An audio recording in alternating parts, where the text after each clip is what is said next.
Cuando surge el Frente, en realidad el grupo Nuestro Mundo estaba funcionando.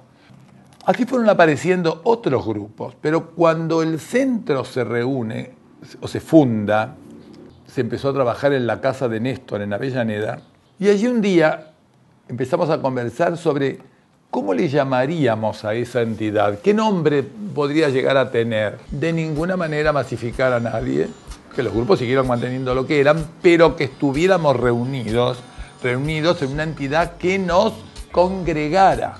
Los grupos y personas que se iban integrando se integraban a un frente.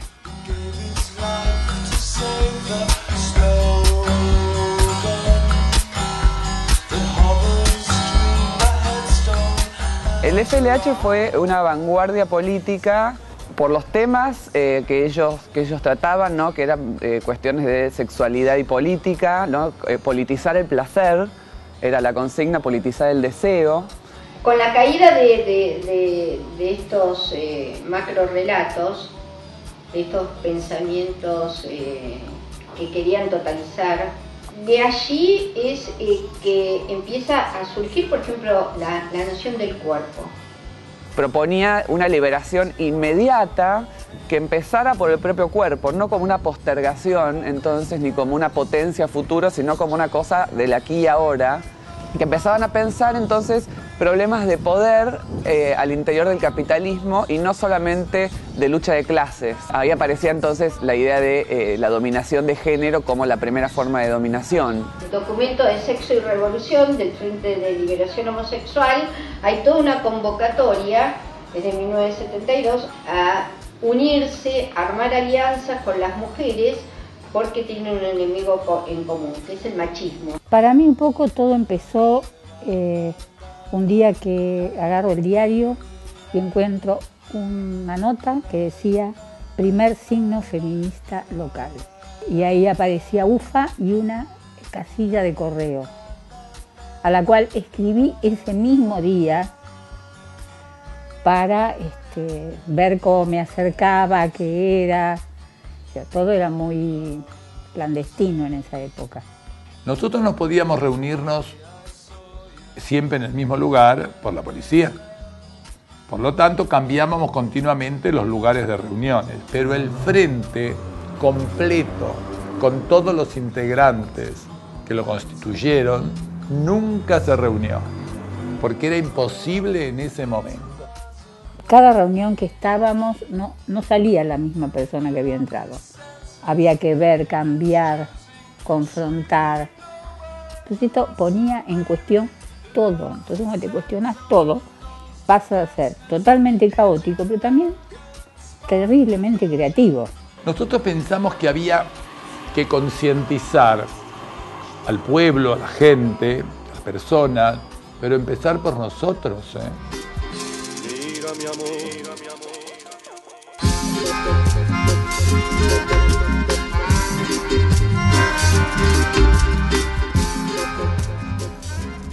Todo era muy casero.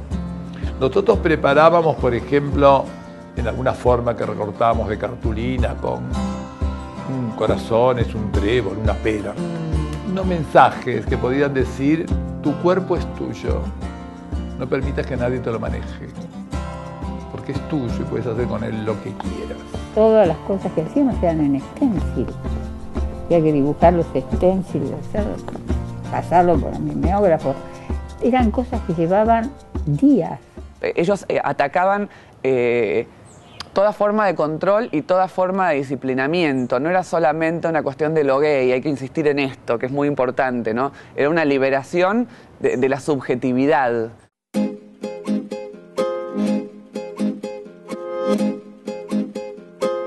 Yo era alumno de la Facultad de Filosofía y Letras y me encontraba con un chico bajito que yo no sabía quién era. Y un día voy al bar que estaba al lado y ese chico estaba en una mesa, me siento. Digo, ¿vos de dónde sos? Me dice, soy de Avellaneda. Digo, yo de Lanús. Dice, ah, mirá vos. Digo, porque yo te encuentro siempre, cada vez que hay una manifestación, una protesta, un pedido, vos estás. Y él me dice, yo también te encuentro a vos. Ahí digo, ¿cómo te llamas? Me dijo, Néstor.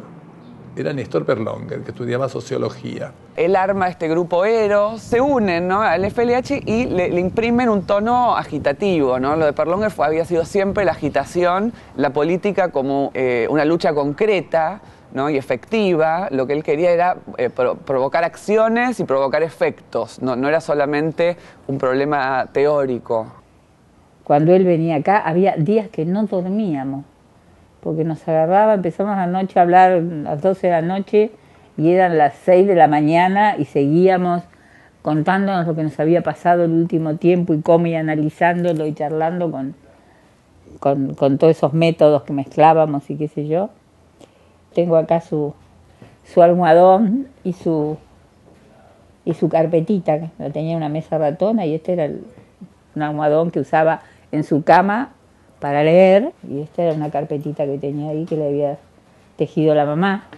En este momento en la Argentina, aparte de las dos mayores consignas del movimiento de los últimos años, ¿no?, que fueron el matrimonio igualitario y la ley de identidad de género, lo interesante en este momento sería solidarizarse y articularse con otras luchas, por ejemplo la lucha por el aborto, la lucha por la despenalización de las drogas. Me acuerdo que si yo le hubiera dicho a Néstor, ¿qué opinás vos del matrimonio igualitario?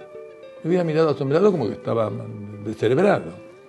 Un matrimonio igualitario no te permiten trabajar. O por ejemplo te despedían de un trabajo si descubrían que eras homosexual. ¿Cómo me hubiera gustado que mis amigos del frente, los que ya no están, estuvieran? Porque la realidad que estamos viviendo era inimaginable